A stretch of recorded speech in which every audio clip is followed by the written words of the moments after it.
Hello friends, welcome back to my channel.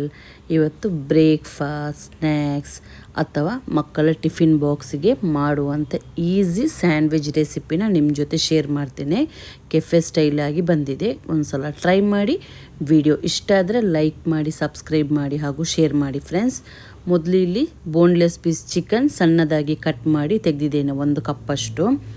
ಸ್ವಲ್ಪ ಅರಿಶಿನ ಹುಡಿ, 1 tea spoon chilli powder, 1 tea spoon coriander powder, 1 tea spoon chicken masala powder, 1 tea spoon ginger garlic paste, ಸ್ವಲ್ಪ ಉಪ್ಪು ಸೇರಿಸಿಬಿಟ್ಟು ಇದನ್ನು ಚೆನ್ನಾಗಿ ನಾವು ಮ್ಯಾರಿನೇಷನ್ ಮಾಡಬೇಕು. ಮ್ಯಾರಿನೇಟ್ ಮಾಡಿಬಿಟ್ಟು 1 ಗಂಟೆ ಹಾಗೆ ರೆಸ್ಟ್ ಮಾಡಲಿಕ್ಕೆ ಇಡಿ. ಟೈಮ್ ಇಲ್ಲದಿದ್ದರೆ ಆಗಲೇ ನಾನು ರೆಡಿ ಮಾಡಿ ತೆಗಿಬೋದು.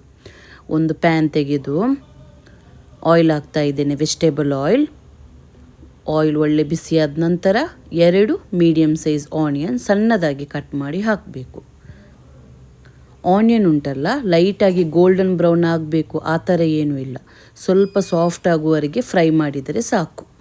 ಸ್ಯಾಂಡ್ವಿಜ್ಜಿಗೆಲ್ಲ ಯಾವಾಗಲೂ ಹಸಿ ಹಾಕೋದು, ನಾನು ಮಾತ್ರ ಇಲ್ಲಿ ಫ್ರೈ ಮಾಡಿ ಮಾಡ್ತಾ ಇದ್ದೇನೆ. ಮ್ಯಾರಿನೇಷನ್ ಮಾಡಿದ ಚಿಕನ್ ಉಂಟಲ್ಲ, ಅದನ್ನು ಇದಕ್ಕೆ ಹಾಕಿಬಿಟ್ಟು ಚಿಕನ್ ಕಂಪ್ಲೀಟಾಗಿ ಬೇಯುವವರೆಗೆ ನಾವು ಫ್ರೈ ಮಾಡಬೇಕು. ಹೈ ಫ್ಲೇಮಲ್ಲಿಟ್ಟರೂ ತೊಂದರೆ ಇಲ್ಲ.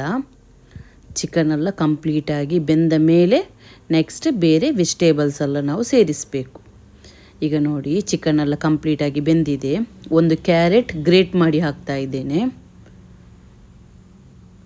ಹೈ ಫ್ಲೇಮಲ್ಲೇ ಇಟ್ಬಿಟ್ಟು ಈ ವೆಜಿಟೇಬಲ್ಸ್ ಎಲ್ಲ ಫ್ರೈ ಮಾಡಬೇಕು.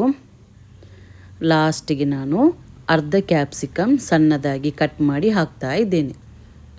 ಬೇರೆ ನಿಮಗೆ ಇದಕ್ಕೆ ಎಂತ ಗೊತ್ತುಂಟ, ಕುಕುಂಬರ್ ಬೇಕಾದರೂ ಯೂಸ್ ಮಾಡ್ಬೋದು. ಕುಕುಂಬರೆಲ್ಲ ಯೂಸ್ ಮಾಡೋದಾದರೆ ಈ ಮಸಾಲೆ ಎಲ್ಲ ತಣ್ಣಗಾಗ್ತದಲ್ಲ, ಆಮೇಲೆ ನೀವು ಕುಕುಂಬರ್ ಸೇರಿಸಿದರೆ ಆಯಿತು. ಈಗ ಮಸಾಲೆ ರೆಡಿಯಾಗಿದೆ. ಇದಕ್ಕೆ ನಾನು ಈಗ ಎಕ್ಸ್ಟ್ರಾ ಫ್ಲೇವರಿಗೋಸ್ಕರ ಪೆರಿ ಪೆರಿ ಮಸಾಲ ಪೌಡರ್ 1 ಟೀ ಸ್ಪೂನಷ್ಟು ಹಾಕಿದ್ದೇನೆ. ಪೆರಿ ಪೆರಿ ಮಸಾಲ ಬೇಡ ಅಂತ ಅಂದರೆ ಮ್ಯಾಗಿ ಕ್ಯೂಬ್ಸ, ಚಿಕನ್ ಕ್ಯೂಬ್ಸ ಏನಾದರೂ ನಿಮಗೆ ಸೇರಿಸ್ಬೋದು. 1 ಟೀ ಸ್ಪೂನ್ ಒರಿಗ್ಯಾನೋ ಮತ್ತು ಪೆರಿ ಪೆರಿ ಮಸಾಲ ಹಾಕಿದರೆ ಉಂಟಲ್ಲ, ತುಂಬ ರುಚಿಯಾಗಿ ಬರ್ತದೆ ಇದು. ಮಸಾಲೆ ಈಗ ರೆಡಿಯಾಗಿದೆ. ಮಸಾಲೆ ತಣ್ಣಗಾದ ಮೇಲೆ ಒಂದು ಬೇರೆ ಬೌಲಲ್ಲಿ ಮಯೋನೀಸ್, ಅರ್ಧ ಕಪ್ಪಷ್ಟು ಮಯೋನೀಸ್, 3 ಟೇಬಲ್ ಸ್ಪೂನಷ್ಟು ಟೊಮೆಟೊ ಸಾಸ್ ನಾನಿಲ್ಲಿ hot and sweet tomato sauce use ಮಾಡ್ತಾ ಇರೋದು. ಚೆನ್ನಾಗಿ ಮಿಕ್ಸ್ ಮಾಡಬೇಕು ಮೊದಲು. ಆಮೇಲೆ ನಾವು ಮಾಡಿದಂಥ ಮಸಾಲೆ ಉಂಟಲ್ಲ, ಅದನ್ನೆಲ್ಲ ಮಯೋನೀಸಿಗೆ ಸೇರಿಸಬೇಕು. ಈ ಟೈಮಲ್ಲಿ ನೀವು ಕುಕುಂಬರ್ ಯೂಸ್ ಮಾಡ್ಬೋದು. ಬಿಸಿ ಇರುವಾಗ ಮತ್ತು ನಾವು ಮಸಾಲೆ ಎಲ್ಲ ಫ್ರೈ ಮಾಡ್ತೀವಲ್ಲ, ಆ ಟೈಮಲ್ಲಿ ಕುಕುಂಬರ್ ಹಾಕಲಿಕ್ಕೆ ಹೋಗಬೇಡಿ. ಮಯೋನೀಸಿಗೆ ನಾವು ಈ ಮಸಾಲೆ ಸೇರಿಸುವಾಗ ಕುಕುಂಬರ್ ಸೇರಿಸ್ಬೋದು. ಈಗ ಈ ಮಸಾಲೆ ರೆಡಿಯಾಗಿದೆ. ನೆಕ್ಸ್ಟ್ ಇಲ್ಲಿ ನಾನು ಯೂಸ್ ಮಾಡ್ತಾ ಇರುವಂಥ ಬ್ರೆಡ್ ಉಂಟಲ್ಲ, ನಾರ್ಮಲ್ ಮಿಲ್ಕ್ ಬ್ರೆಡ್ ಬರ್ತದಲ್ಲ, ಅದನ್ನು ಯೂಸ್ ಮಾಡ್ತಾ ಇದ್ದೇನೆ. ನಿಮ್ಮ ಹತ್ರ ಸ್ಯಾಂಡ್ವಿಚ್ ಬ್ರೆಡ್ ಇದ್ದರೆ, ದೊಡ್ಡ ಬ್ರೆಡ್ ಬರ್ತದೆ ನೋಡಿ ಸ್ಯಾಂಡ್ವಿಚ್, ಆ ಬ್ರೆಡ್ ಇದ್ದರೆ ಆ ಬ್ರೆಡ್ಡನ್ನೇ ನೀವು ಯೂಸ್ ಮಾಡ್ಬೋದು.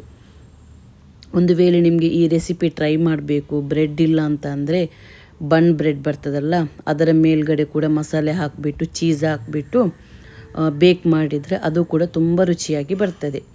ಇಲ್ಲಿ ಫ್ರೈ ಮಾಡ್ತಾ ಇರೋದು ನಾನು ಸ್ವಲ್ಪ ಆಯಿಲ್ ಸೇರಿಸಿಬಿಟ್ಟು, ನೀವು ಈ ಥರ ಕೂಡ ಮಾಡ್ಬೋದು. ಬ್ರೆಡ್ನ ಮೇಲ್ಗಡೆ ಫುಲ್ಲು ಬಟರ್ ಒರೆಸಿಬಿಟ್ಟು ಕೆಳಗಿನ ಭಾಗ ಕೂಡ ಬಟರ್ ಒರೆಸಿಬಿಟ್ಟು ಉಂಟಲ್ಲ, ಟೋಸ್ಟ್ ಮಾಡಿ ಕೂಡ ತೆಗಿಬೋದು, ಜಸ್ಟ್ ಗ್ರಿಲ್ ಮಾಡಿ ತೆಗಿಬೋದು. ಇಲ್ಲಿ ನಾನು ಸ್ವಲ್ಪ ಆಯಿಲ್ ಸೇರಿಸಿಬಿಟ್ಟೆ ಈ ಬ್ರೆಡ್ಡನ್ನೆಲ್ಲ ಫ್ರೈ ಮಾಡ್ತಾ ಇದ್ದೇನೆ.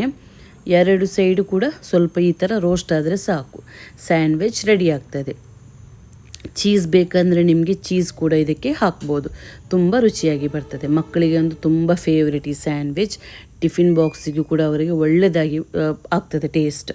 ಸೊ ಟ್ರೈ ಮಾಡಿದರೆ ಕಮೆಂಟ್ ಮಾಡಿ, ಲೈಕ್ ಮಾಡಿ ಹಾಗೂ ಶೇರ್ ಮಾಡಿ ಫ್ರೆಂಡ್ಸ್. ಸಬ್ಸ್ಕ್ರೈಬ್ ಮಾಡಲಿಕ್ಕೂ ಕೂಡ ಮರಿಬೇಡಿ.